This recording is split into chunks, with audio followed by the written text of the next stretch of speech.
Star Wars is many things to many people. This is the intro where I might say something like that, and then something along the lines of, all films have deleted scenes, and Star Wars has deleted scenes. And then I'd probably follow that up by saying, this video is about some of those deleted scenes, you know, like the best ones, the worst ones, the inexplicable ones, from across all the films in no particular order. Make no mistake, that's the kind of intro you could expect in a video of this nature. And also spoilers, I'd probably say, but you've all seen Star Wars, and if you haven't, well, this is just going to seem like 110 shades of utter nonsense. Alright, let's start with The Empire Strikes Back. Not the first Star Wars film, but I'm mixing things up. Just call me Jimmy Mixo, the movie boy. Right, so you may have already heard the legend of the broke as shit Hoth Wampa robot. In the original cut of the film, we see very little of it. Reason being, because it absolutely did not work. This was rectified in the 1997 special edition, which I actually think is not a terrible thing to throw into this film. But, originally this film was to have way more Wampa action than you can scratch a man's face with. The Hoth Rebel base was supposed to be teeming with them. Like rats that would pin your feet to the ceiling as soon as they look at you. But yeah, they don't look good in any of this footage. Absolutely none of this should have made it into the final film. But there is this fun little moment where C-3PO rips a warning sign off a door, holding some of them at bay, and then a snowtrooper, thinking the room has like, I don't know, ice cream or a helmet you can actually see out of in it. He opens it up, only to get his mate eaten. Then Darth Vader's all, yeah, you know what, I can't deal with this right now. I got a lot going on. Okay, another Star Wars movie is next. Specifically, Return of the Jedi,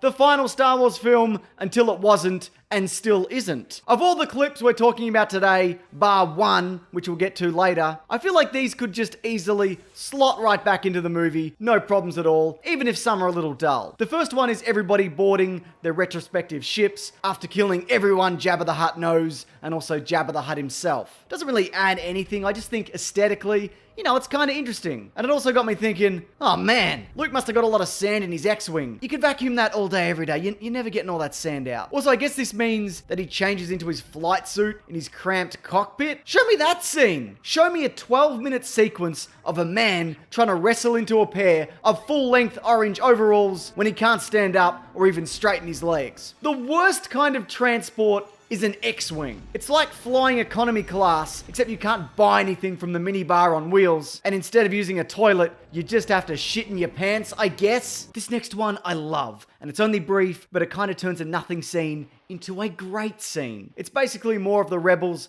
infiltrating the shield generator base on Endor. Turns out they built more of this set than they ended up using, but whatever. Because the great bit is where Han Solo calls an Imperial officer a twit. Up, you twit. Move! Come on! It's amazing! I mean, I think it's amazing. You might not think it's amazing, but it is amazing. You're wrong. It's amazing. There's also this moment of emotional weight cut out of the film that highlights a more human Imperial side of things. Something we hadn't really seen in these movies at this point. The Emperor commands that if the shield generator goes down on Endor, then Admiral, whatever his name is, I don't know, they all look the same except for Tarkin, he's got to pivot the Death Star towards the moon and blow it up. You can really see the conflict on everyone's faces. They're thinking like, are we really doing this? Isn't there like a bunch of our guys down there? And you get this moment of, oh man, these guys really, they're just human. And it looks like one of them is going to take the opportunity to stand up and do the right thing for once in his miserable life. Commence fighting. Oh no, he just gave the order anyways. Oh well, not that it matters anyway. All of these guys are now dead, as they should be. Moving on. Star Wars Episode 2 Attack of the Clones might very well be the worst Star Wars film. And whenever I say that, people are like, what about the Clone Wars animated movie? That one doesn't count, that movie's barely anything. But yeah, it sucks. Also, some people believe that The Last Jedi is the worst Star Wars film. But come on. Anyway, so I was scrubbing through the deleted scenes. For Attack, that's a lot of clones, and they're all so boring. It's just more boring dialogue scenes that make boring characters even more boring. Oh, and there's also additional boring characters introduced, including Padme's family. And I thought, hey, that could be interesting. A bit of background on Padme and Luke and Leia's grandparents. Yeah, more of that. But it's not good. I sometimes wish that I'd travel more, but I must say I'm very happy here. Oh, what a fascinating conversation that's clearly just started. Even though it's written to sound like, oh, the audience, we've just dropped in on the middle of this.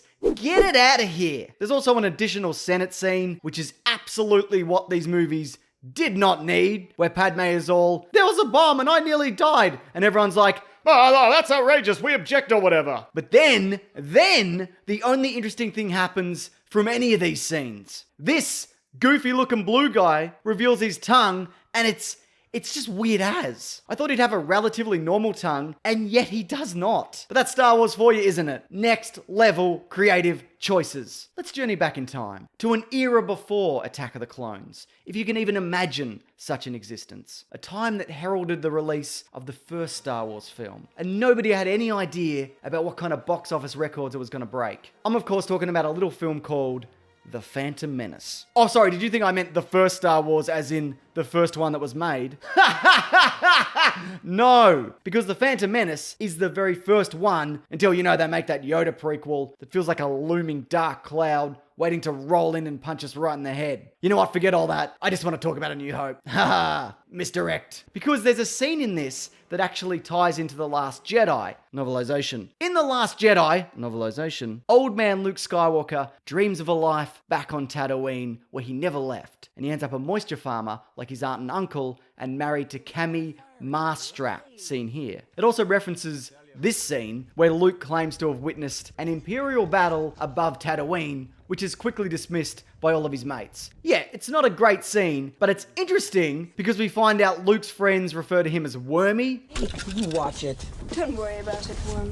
Which makes me think all these people must hate him so much, and not just on a surface level, but also deep within their core. This is a widely known deleted scene because it's not a deleted scene. Not anymore. It's in the actual film now because mid-90s George Lucas plonked an incredibly convincing, just kidding, it sucks, CGI Jabba the Hutt over the original Jabba the Hutt actor. Now, I've always had a fascination with this scene, particularly when they released it because it was more Star Wars. It was a whole new scene with a young Han Solo before we knew we were going to see an even younger Han Solo. Now, the reason I think they should just fuck this scene right off is because it ruins the Jabba the Hutt reveal. In return, it's the Jedi, look out! All through the trilogy, if you get rid of this scene, there's rumblings about this Jabba the Hutt person, this infamous crime lord with so much clout and money and influence that he'll allocate thousands of credits, which is probably more than he lost from Han Solo, just so he can get revenge on some guy who used to work for him for a bit. Then when we see him, it's like,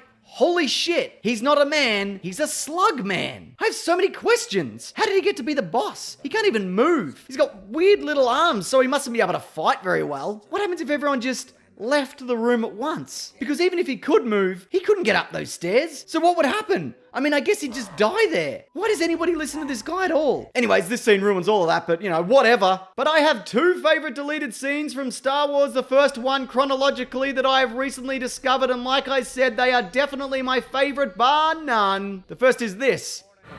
We're starting our attack run. Oh, fuck, I'm sorry. He swore. A Star Wars guy swore. And the second is a clip I will now play in its entirety. And if you're wondering about the sound, well, don't worry about it, because there isn't any.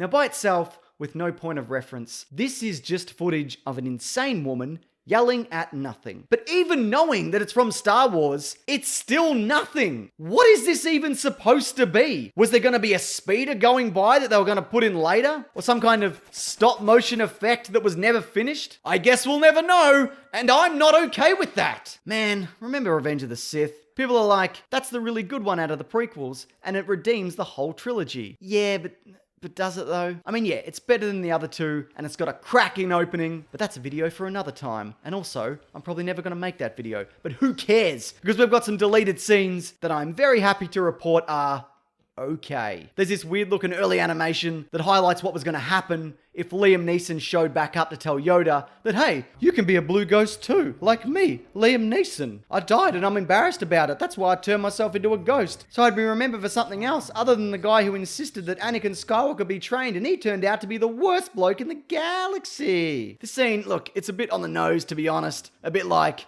hey, let's use some lines from the other films. Your physical self will fade away, but you will still retain your consciousness. You will become more powerful than any Jedi could imagine. And I shall become more powerful than you can possibly imagine. And also, Liam Neeson wasn't able to end up doing it anyways because he was in a real-life accident around the time of filming. I'm not sure about the specifics of the accident, but let's just say he farted himself into a coma. And that's the kind of highbrow content you might come to expect from whatever the thing is that I do here every Sunday, Tuesday, and Thursday. One more scene of note from this film: when Yoda and Obi-Wan rock up to the Jedi Temple to turn off the Jedi Temple beacon so all the Jedi don't come back to the Jedi Temple, they are greeted by clone troopers dressed as Jedi at the Jedi Temple. It turns out to be a trap, some would say, but nobody says that. Of course, Yoda and Obi-Wan quickly see through all of this because, of course they do. Jedi can sense other Jedi. Also, every single Jedi in the galaxy has been staring at the same New Zealand face for like 3 or so years every day during the Clone Wars. So I think they'd be able to recognize, oh, I don't know, another one. Okay, let's wrap this up with The Last Jedi, because why not? End on what has become everybody's undisputed and most favorite Star Wars film of all. I kid, of course. It's quite the polarizing picture. That's the kind of misdirect, though, you might expect to find in relation to whatever it is, the thing that I do here every Sunday, Tuesday, and Thursday. Anyways, I like The Last Jedi a lot. I know at the very least, 50% of the people watching this are like, ugh, that movie sucks. Luke Skywalker wouldn't do that. He's a hero. Hey, shut up. I don't care. And to all those people who agree with me and are all, yeah, you tell them. Yeah, well, you can shut up too. Anyways, now that I've alienated everybody, take a look at this quiet moment of contemplation from Luke Skywalker after being told the news that one of his oldest and definitely his most handsome friend, even handsome by young man standards, has been murdered by his son. The boy that Luke had trained in the hope that he could kick off a whole new generation of Jedi. It's just this great dialogue-free shot of Luke just allowing himself to feel the weight of it all. Personally, I think this 100% should have gone into the movie. However long this scene is, what is it, like 16 seconds? Just cut out that much time from the horse race and bam, everything's great. Then you have a perfect movie that even you, people who are mad at me for liking The Last Jedi, and the rest of you, people who are mad at me for telling them to shut up for liking The Last Jedi, cannot deny. But remember, everybody shut up. No, I'm just kidding, you guys are all right. And that's everything. But hey, if you're like, some of these scenes should have been included, or hey, that scene was my favorite deleted scene, well, you know, let me know in the comments if you want. Also, like I said, there's videos here every Sunday, Tuesday, and Thursday. You might want to subscribe and bell icon to check out any of that. And also I have a podcast called The Weekly Planet, where every Monday we talk movies and comics and TV shows. This latest episode is on fan theories, ideas that lend themselves to being potentially true concepts from popular franchises, or even untrue, you know? Mason and I will deem which is which. Mason does the show with me if you don't know who he is. But you know, of course you already knew that. He's internet famous. Anyways, that's all linked below, but you can also find it at the great planetbroadcasting.com, the home of many great and fun things, a lot of which I do not make. But thanks for watching this. I appreciate it. Take care.